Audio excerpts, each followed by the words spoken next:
নমস্কার বন্ধুরা, ড্রিম গার্ডেনে আপনাদের প্রত্যেককে স্বাগত। বন্ধুরা, আজকের ভিডিওটি একটা অত্যন্ত গুরুত্বপূর্ণ ভিডিও হতে চলেছে। আজকের ভিডিওটি হচ্ছে বন্ধুরা এই লেবু গাছ নিয়ে। আজকের ভিডিওতে আমি এই লেবু গাছের দুটো পার্ট নিয়ে আলোচনা করব। অর্থাৎ যাদের যাদের গাছে অলরেডি এরকম একেবারে গাছ ভরে ফুল চলে এসছে তারা কিভাবে পরিচর্যা করবেন, এবং যাদের গাছে এখনও পর্যন্ত ফুল আসেনি তারা কিভাবে এই জানুয়ারি মাসে এসে তাদের লেবু গাছের পরিচর্যা করবেন। মূলত এই দুটো বিষয় নিয়েই আজকের এই ভিডিওতে আমি আলোচনা করব। অর্থাৎ ফুল এলে কি কি আপনারা করবেন এবং কি কি করবেন না, আর যাদের কাছে এখনও ফুল আসেনি তারা কি করলে এবং কি ধরনের ফিডিং এই সময় গাছকে করালে আপনাদের গাছের মধ্যেও প্রচুর পরিমাণে ফুল আসবে। ভিডিওটি যদি ভালো লাগে অবশ্যই একটা লাইক করে দেবেন, চ্যানেলটিকে সাবস্ক্রাইব করে নেবেন এবং ভিডিওটি অন্যান্য বাগানি বন্ধুদের মধ্যে শেয়ার করে নেবেন। ভিডিওর প্রথম যে অংশ যেটা, অর্থাৎ যাদের যাদের বাগানে অলরেডি ফুল চলে এসেছে, অর্থাৎ লেবু গাছে যদি ফুল চলে আসে তাহলে পরে আমাদের প্রথম যে কাজটা হবে, লেবু গাছে যদি ফুল চলে আসে বন্ধুরা, তাহলে পরে কিন্তু আর কোনো অবস্থাতেই আমাদের যে মিডিয়া, এই মিডিয়াতে কিন্তু আর কোনো রকম কোনো হাত দেওয়া যাবে না। অর্থাৎ হাত দেওয়া যাবে না বলতে আমি যেটা বোঝাতে চাইছি, এই সময় এই মিডিয়াকে কিন্তু কোনো রকম আর কোনো খোঁড়াখুড়ি বা কোনো রকম কোনো খাবার দেওয়া বা স্প্রের আকারে কোনো রকম কোনো আপনার কোনো পিজিআর বা আপনি অন্য কোনো ধরনের যে অনুখাদ্য, তা কোনো রকম কোনো কিছু কিন্তু এই গাছের মধ্যে আর দেওয়া যাবে না। এইগুলি দেওয়ার সময় কিন্তু অলরেডি পেরিয়ে গেছে। এবং যদি এই সময় গাছে ফুল আসার পর আপনারা এই সমস্ত জিনিস গাছের মধ্যে প্রয়োগ করতে লাগেন, তাহলে পরে কিন্তু আপনাদের এই যে সুন্দর সুন্দর যে ফুল এসছে এই ফুল কিন্তু গাছের মধ্যে একটাও টিকবে না।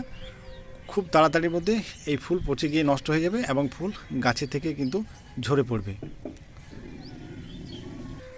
আচ্ছা, এরপর জানাবো যে কি করলে পরে আমরা আমাদের যে লেবু গাছের যে ফুল, তা সেই লেবু গাছের ফুল থেকে একেবারে ম্যাক্সিমাম এই ফুল থেকে আমরা কিন্তু ফল পাবো। বন্ধুরা, সবার আগে যে কাজটি আমাদেরকে করতে হবে, ফুল আসার পরপরই আমাদের যে মিডিয়া, অর্থাৎ আমাদের যে মাটি, তা এই মাটিতে কিন্তু আর জলের কোনো রকম কোনো শর্টেজ তৈরি করলে কিন্তু হবে না। কারণ গাছে কিন্তু এই সময় পর্যাপ্ত পরিমাণে জল দিতে হবে। কিন্তু একটা জিনিস মাথায় রাখবেন, পর্যাপ্ত পরিমাণ জল মানে কিন্তু কখনোই ওভার ওয়াটারিং করবেন না। কারণ এই লেবু গাছের সবথেকে বেশি সমস্যা কিন্তু তৈরি হয় এই গাছে যদি অতিরিক্ত জল আপনারা একটানা দিতে থাকেন, তাহলে কিন্তু এই গাছের মধ্যে সমস্যা সবথেকে বেশি তৈরি হবে। তার কারণ হচ্ছে বেশি জল যদি গাছের শেকড়ের মধ্যে স্টোর হতে লাগে, তাহলে কিন্তু গাছের যে শেকড়, এই শেকড় কিন্তু ইনঅ্যাক্টিভ হয়ে যাবে। এই শেকড় কিন্তু তার প্রয়োজনীয় যে সমস্ত খাবার বা পুষ্টিমূল্য যেগুলো এই মাটির মধ্যে রয়েছে, এগুলো কিন্তু আর শোষণ করতে পারবে না। এবং এগুলো শোষণ করে যদি এই ফুল পর্যন্ত সেই খাবার বা সেই পুষ্টিমূল্য যদি পৌঁছাতে না পারে, তাহলে কিন্তু খুব তাড়াতাড়ির মধ্যেই এই ফুল শুকিয়ে যাবে এবং ফুলগুলি নষ্ট হয়ে গিয়ে সব কিন্তু ঝরে পড়বে। সেই জন্য কিন্তু এই সময়টাতে বিশেষ করে কিন্তু ওয়াটার ম্যানেজমেন্ট যেটা, তাই সেই ওয়াটার ম্যানেজমেন্ট কিন্তু একটা অত্যন্ত গুরুত্বপূর্ণ জিনিস। সেই জন্য একেবারেই বন্ধুরা আমাদেরকে টবের মাটি চেক করে নিয়ে তারপরে কিন্তু জল দিতে হবে। এবং মোটামুটি চেষ্টা করবেন যাতে এই মাটির মধ্যে একটা ময়েশ্চার ভাব কিন্তু সবসময় যেন থাকে। সেটা কখনোই কিন্তু ওভার ওয়াটারিং নয়, যেন জাস্ট ময়েশ্চার ভাবটা যেন অবশ্যই মেনটেন করবেন। এবং তাহলে পরে কিন্তু এই যে ফুল আছে, এই ফুল থেকে কিন্তু খুব শীঘ্রই আস্তে আস্তে আস্তে আস্তে কিন্তু ঠিক এইরকম ফলে পরিণত হবে। আর একটা বিষয় আমি আপনাদের একটু স্মরণ করিয়ে দিই, এই সময় সবথেকে বেশি যে সমস্যাটা আমাদেরকে ফেস করতে হচ্ছে, সেটা হচ্ছে কিন্তু ঘন কুয়াশা। কারণ এই জানুয়ারি মাসে এসে যদি আপনার ঘন কুয়াশা বন্ধুরা আসতে লাগে, তাহলে পরে কিন্তু এই যে ফুল এবং এই যে ফুলের পাপড়ি যেগুলো দেখতে পাচ্ছেন, এই ফুলের পাপড়ির মধ্যে কিন্তু একটা ফাঙ্গাল অ্যাটাকের কিন্তু একটা সম্ভাবনা থেকে যায়।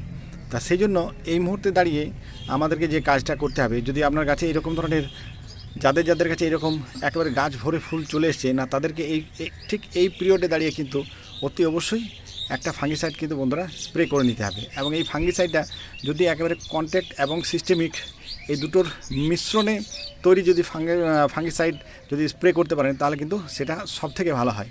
এবং আমি কিন্তু আমার গাছের জন্য রিডোমিল গোল্ড যে ফাঙ্গিসাইড আছে, তা সেই রিডোমিল গোল্ড ফাঙ্গিসাইড কিন্তু অলরেডি এই গাছের মধ্যে স্প্রে করে রেখেছি।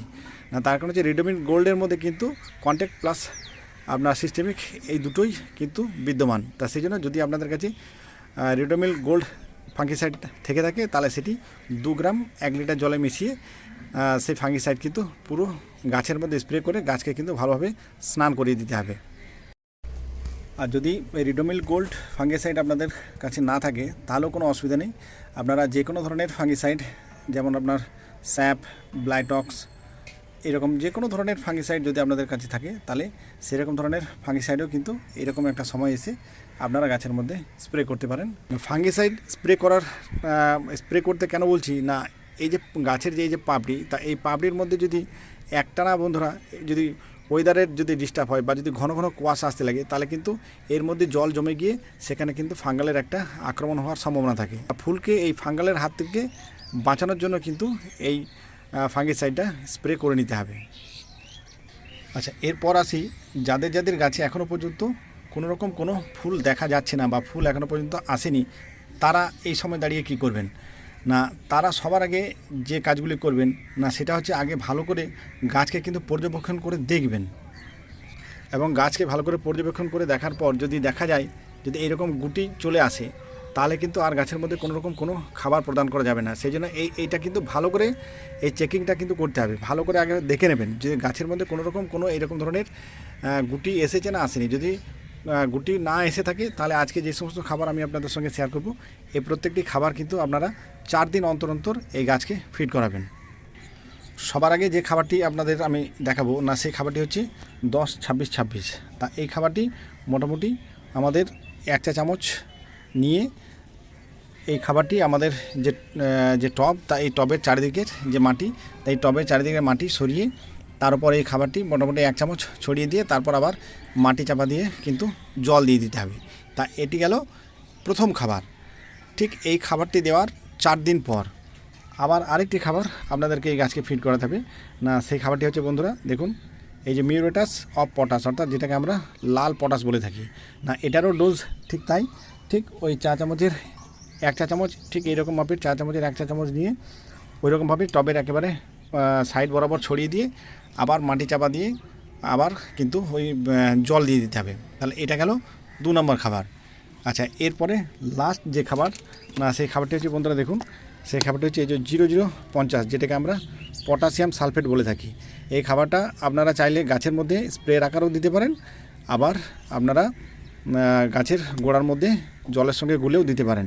যদি স্প্রের আকারে দেন তাহলে কিন্তু মাত্র এটা 1 গ্রাম 1 লিটার জলে মিক্স করে সারা গাছে কিন্তু ভালোভাবে কিন্তু এই খাবারটি স্প্রে করে দিতে হবে।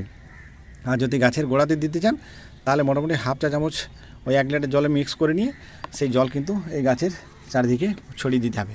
ব্যাস, এই 3টি খাবার কিন্তু এই সময় যদি এই গাছকে ফিড করানো যায় তাহলে পরে কিন্তু এই যে 12 দিনের যে গ্যাপ আমি বলে দিলাম, অর্থাৎ 4 দিন অন্তর অন্তর যে খাবারের যে গ্যাপিংয়ের কথা আমি যেটা বললাম, তা ঠিক এইরকমভাবে যদি এই সময় এই গাছকে ফিড করানো যায় তাহলে আমি অন্তত 100% নিশ্চিত করে আপনাদের বলতে পারি তাহলে আপনার মোটামুটি দিন 15 পরই, অর্থাৎ এই খাবার ফিড করার পরপরই আপনার কিন্তু এই গাছে একেবারে গাছ ভর্তি কিন্তু ফুল বন্ধুরা চলে আসবে।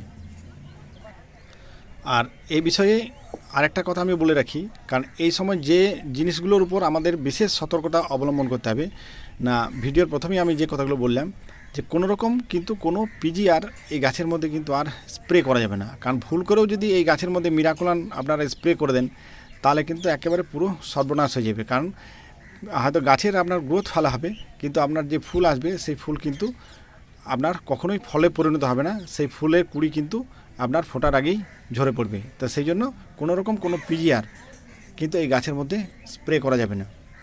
আর ভিডিওর শেষে একেবারে সর্বশেষ যে টিপসটা আমি আপনাদের সঙ্গে শেয়ার করব না, প্রচুর পরিমাণে যদি এরকম ধরনের ফুল আনতে হয় সেটা আপনার যাদের গাছে অলরেডি ফুল চলে এসছে এবং যাদের গাছে এখনও ফুল আসেনি, 2 ধরনের গাছের জন্যই কিন্তু আমি যে কথাটা বলবো না, এই সময়টাতে কিন্তু বন্ধুরা আপনাদের গাছকে কিন্তু সর্বক্ষণ রোদের মধ্যে রাখতে হবে, একদম ফুল সানলাইট, এই কথাটা কিন্তু বিশেষভাবে কিন্তু আমাদেরকে নজর দিতে হবে। কারণ এই সময় যদি গাছকে ফুল সানলাইটে না রাখা যায় তাহলে কিন্তু যাদের ফুল এসেছে সেই ফুলও যেমন অকালে ঝরে পড়বে এবং যাদের এখনও পর্যন্ত গাছে ফুল আসেনি তাহলে সেই ফুলও কিন্তু পর্যাপ্ত পরিমাণে আপনার ফুল গাছের মধ্যে আসবে না।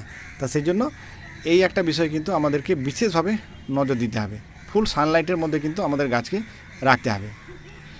তাই বন্ধুরা, আশা করি আজকে ভিডিওতে আমি যে সমস্ত টিপস আপনাদের সঙ্গে শেয়ার করলাম এগুলো যদি ভালো লাগে অবশ্যই একটি লাইক করে দেবেন, চ্যানেলটিকে সাবস্ক্রাইব করে নেবেন এবং ভিডিওটি ধৈর্য ধরে শেষ পর্যন্ত দেখার জন্য অসংখ্য ধন্যবাদ।